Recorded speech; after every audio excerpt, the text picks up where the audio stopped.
What's poppin', yo? Welcome back to another YouTube video, and today we're taking a look at a movie which definitely surprised me, which I watched last week. This wasn't a movie which I expected to be that good or that exciting. However, I did see it quite a lot on TikTok and Instagram saying people thought this was like an underrated masterpiece. I saw that it was French, and I was like, you know what, I'll watch it later. It's not on the forefront of my sort of list. So I put it off, and I put it off, and I put it off, and it won awards, and then I was like, okay, you know what, maybe this movie is worth watching. So I decided to give it a go, and it came back on my radar, so I watched it, and I'm gonna be honest, I was very surprised.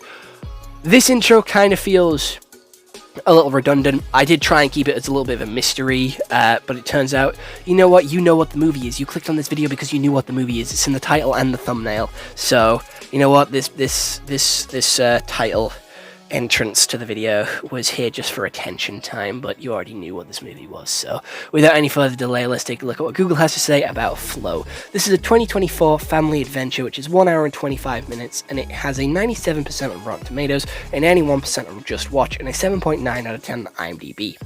Cat is a solitary animal, but as its home is devastated by a great flood, he finds a refuge on a boat populated by various species and will have to learn to team up with them despite their differences. So how the story goes is Cat is living his best life, trying to find some fish, trying to find some scran, and he gets chased by a couple of dogs. He manages to outrun them, and then a stampede of Bambi, deer, and co run past him and lead a flood. He gets wiped out by the flood. He hangs onto a branch, and Dog hangs onto the branch as well, who is separated from his dog friends. His dog friends then find a boat, and he and Cat go to the cat's house, and the cat's house inevitably starts to sink, and the dogs get in the boat and they sail away. We then have Cat climb to the top of a cat statue and have Capybara save her from the flood. They then save Lima from the flood as well, because he's trying to like pack up all of his things, but he's too slow and he can't fit it all in his basket. He gets on the boat, he continues going. Whale saves Cat from drowning because Cat falls out the boat and is being attacked by storks, and they continue going till they reach an island where the storks are upset with Cat because Dog was chasing him, and then Dog was also chasing a ball which Lima was throwing, and they all end up falling down towards baby storks, and the storks get angry at Cat, but one stork defends Cat, so the other storks break that stork's wing and leave him with the others. They then set sail and they keep going. They go through a storm, they go through all of it, they lose the ball, they find the ball, they find fish, and they're basically just having a grand old time. There is a little bit of conflict between the characters, with Dog constantly going through Lima's stuff, Capybara constantly napping and knocking everyone's stuff over, and with Stork being the only one who can drive the boat like sustainably.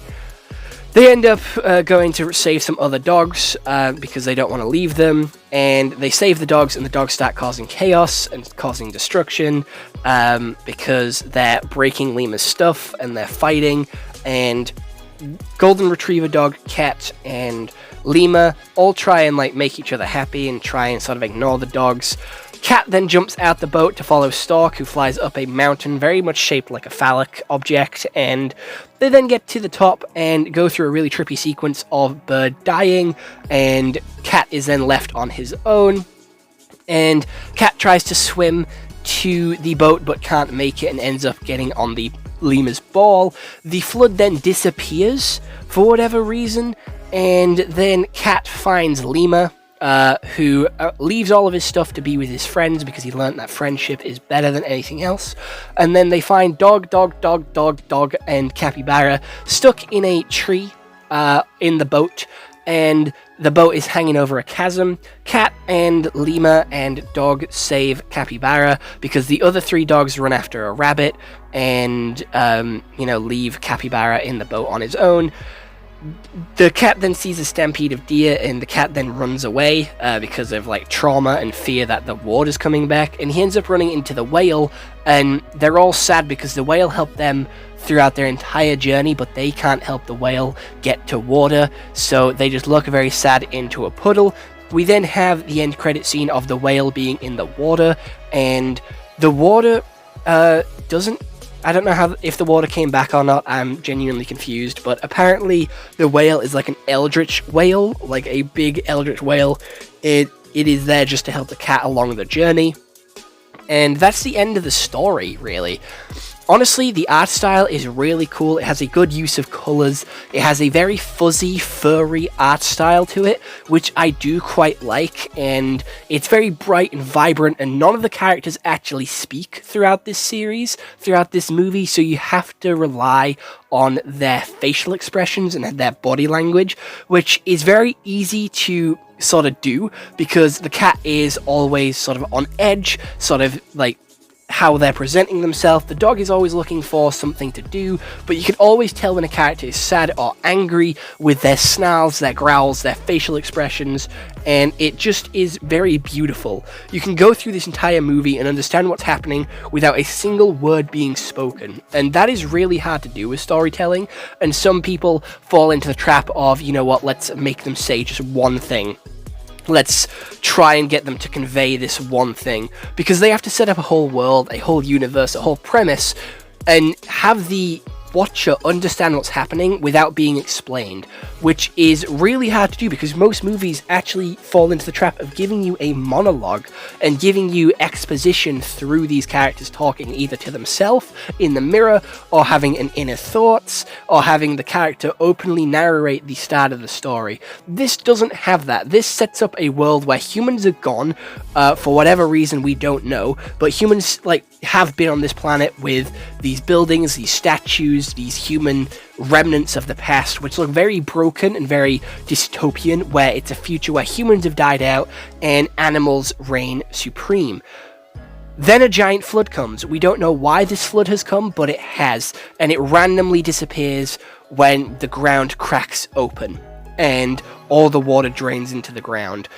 Again, don't know why any of this is happening. It is left for your own interpretation, your own ideas of why and how this stuff is happening, but the main story is about friendship and building family and working together and being a team, and when times are hard, you set aside your differences to come together to help each other out. Because we have Capybara wanting to help every single of the other animals and get them all to safety and keep them fed and keep them well looked after, and all these characters do follow the same sort of tropes that most animals will follow, with the capybara being the lazy one, with the golden retriever dog being the happy-go-lucky character who's always upbeat, happy, and excitable, the stork who's kind of the intelligent animal who knows what to do and is the brains of the bunch, and the cat is the sort of one which doesn't really want to interact with anybody, who's quite moody, and they all sort of go through a transition, with the lemur no longer caring about physical objects and wanting to help out the group,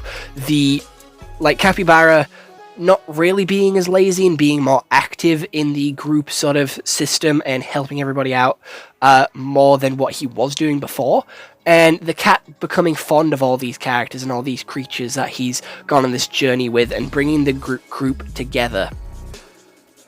The dog is just still the happy-go-lucky dog, but he realizes that his friends aren't exactly the nicest, and that these guys are much nicer to be around than his old friends, because his old friends just cared about food and themselves, and wouldn't really help anyone out when they needed, which is, you know what, a pretty good lesson, and you can learn a lot from this movie and these characters, and just by watching it, the visualized storytelling aspect of it is amazing, and with the beautiful animation that it's paired with, I think is perfect. And like I said in a couple of other reviews, that animation isn't everything. You could have a shittily animated series, but with a good story and good message, and it still be good. However, with a story which has no words, I think the animation needs to be stronger, because it is harder to tell what the story is supposed to be, how the characters are feeling, and it all depends on the animation and the animation style. If the animation style is ugly and hard to read, you won't be able to understand what the characters are thinking or what the characters are doing, and that is why I feel like this movie works so well. Another movie that comes to mind following a similar aspect to this is Spirit, which is a movie about a horse, and that has no words by the horse, but the horse is the main focus and the main sort of focal point. It does have words in it with the main characters who ride the horse and sort of interact with the horse, so we still do get a couple of words and a couple of characters' interactions in this movie, but it is still mainly about the horse. However, this one has no humans in it, and I feel like that is where this one stands above Spirit, because the animation quality is 10 times better, and the story is also really cool, because it gives us animals which we wouldn't normally see interact with each other, like a lemur with a dog, or like a lemur with a cat, and a capybara with a bird. These are some really random animals from some suburban areas to a more jungle area. Like, you wouldn't see a golden retriever or a cat in a jungle-esque area, and it is really hard to tell where this movie is based because of all the animals that come together and interact, and that's why I feel like it's more of a dystopian future where the humans have sort of vanished, disappeared, maybe gone to Mars, done something, but they no longer live on Earth. But anyway, this movie is genuinely really beautiful, and I would highly recommend you go check it out for yourself if you haven't already. It is easily one of the better movies of 2024, and definitely deserved the hype, and is definitely underrated, to be fair. It is a movie that you should definitely go and check out for yourself. So other than that, I think it's a solid 10 out of 10, and I'll see you all in the next one. Hope you all have an excellent day, and goodbye. Stay home and stay safe. If you want me to review any other movies, TV shows, animes, please do leave it down in the comments below, and I'll get on it as quickly as possible, because I am running out of stuff to watch. I do daily reviews on movies, animes, and TV shows, and I'm running out of stuff to watch, so, you know, give me some ideas. Like, give me something to get my, like, sink my teeth into and get on to watching.